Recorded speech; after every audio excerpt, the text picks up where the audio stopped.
आज हम बात करेंगे भारत की उस वीरांगना की जिनका नाम सुनते ही सीना गर्व से चौड़ा हो जाता है, रानी लक्ष्मीबाई।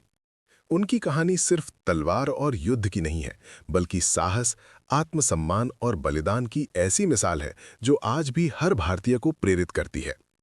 रानी लक्ष्मीबाई का जन्म 19 नवंबर 1828 को वाराणसी में हुआ था। उनका बचपन का नाम मणिकर्णिका था, जिन्हें प्यार से मनु कहा जाता था। उनके पिता मोरोपंत तांबे और माता भागीरथी बाई थे। बचपन से ही मनु बेहद साहसी थीं। वे गुड़ियों से नहीं, बल्कि तलवार और घुड़सवारी से खेलती थीं। उन्होंने कम उम्र में ही तलवारबाजी, घुड़सवारी, धनुष बाण चलाना, युद्ध कौशल सीख लिया था। कहते हैं कि वे एक साथ 2 तलवारें चलाने में माहिर थीं और घोड़े पर बैठकर युद्ध करना उन्हें बेहद पसंद था। सन 1842 में उनका विवाह झांसी के राजा गंगाधर राव से हुआ। विवाह के बाद उनका नाम रानी लक्ष्मीबाई रखा गया और वे झांसी की रानी बन गई। कुछ समय बाद उन्हें एक पुत्र हुआ, लेकिन दुर्भाग्यवश वो जीवित नहीं रह सका। राजा गंगाधर राव ने एक बालक को गोद लिया, जिसका नाम दामोदर राव रखा गया। लेकिन तभी अंग्रेजों की कुटिल नीति सामने आई। उस समय भारत में अंग्रेजी शासन था और गवर्नर जनरल लॉर्ड डलहौजी ने डॉक्ट्रिन ऑफ लैप्स यानी लैप्स की नीति लागू की थी। इस नीति के अनुसार यदि किसी राजा का सगा पुत्र नहीं होगा तो उसका राज्य अंग्रेजों के अधीन हो जाएगा।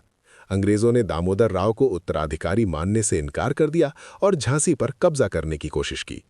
तभी रानी लक्ष्मीबाई ने वो ऐतिहासिक वाक्य कहा, मैं अपनी झांसी नहीं दूंगी। 1857 की क्रांति और युद्ध। सन 1857 में भारत में पहली स्वतंत्रता संग्राम की शुरुआत हुई। रानी लक्ष्मीबाई ने भी अंग्रेजों के खिलाफ मोर्चा संभाल लिया। उन्होंने महिलाओं और पुरुषों की एक सेना तैयार की। उनकी सेना में झलकारी बाई जैसी वीरांगनाएं भी थीं। अंग्रेजों की सेना का नेतृत्व कर रहे थे जनरल ह्यू रोज। मार्च 1858 में अंग्रेजों ने झांसी पर हमला कर दिया। लगभग 2 हफ्तों तक भीषण युद्ध चला। रानी लक्ष्मीबाई अपने बेटे दामोदर राव को पीठ पर बांधकर घोड़े पर बैठी और दुश्मनों से लोहा लिया। जब झांसी की स्थिति कमजोर होने लगी तो वे किले से निकलकर ग्वालियर पहुंची। रानी लक्ष्मीबाई ने ग्वालियर में मराठा सेनाओं के साथ मिलकर अंग्रेजों से युद्ध किया। 18 जून 1858 को ग्वालियर के पास कोटा की सराय में भीषण लड़ाई हुई। युद्ध के दौरान वे गंभीर रूप से घायल हो गईं, लेकिन उन्होंने अंग्रेजों के हाथों पकड़े जाने के बजाय वीर गति को स्वीकार किया। अब सवाल उठता है, क्या सच में वे युद्ध में मरी थीं? ऐतिहासिक दस्तावेजों के अनुसार 18 जून 1858 को ही युद्ध में उन्हें गोली लगी और तलवार से वार भी हुआ। घायल अवस्था में उन्होंने अपने विश्वस्त साधु से कहा कि उनका अंतिम संस्कार तुरंत कर दिया जाए ताकि अंग्रेज उनके शरीर को छू भी ना सकें।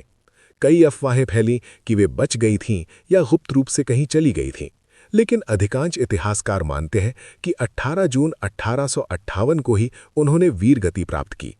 जनरल ह्यू रोज ने भी कहा था, विद्रोहियों में सबसे बहादुर और श्रेष्ठ सेनानायक थीं। वे 1857 की क्रांति का प्रतीक बन गई।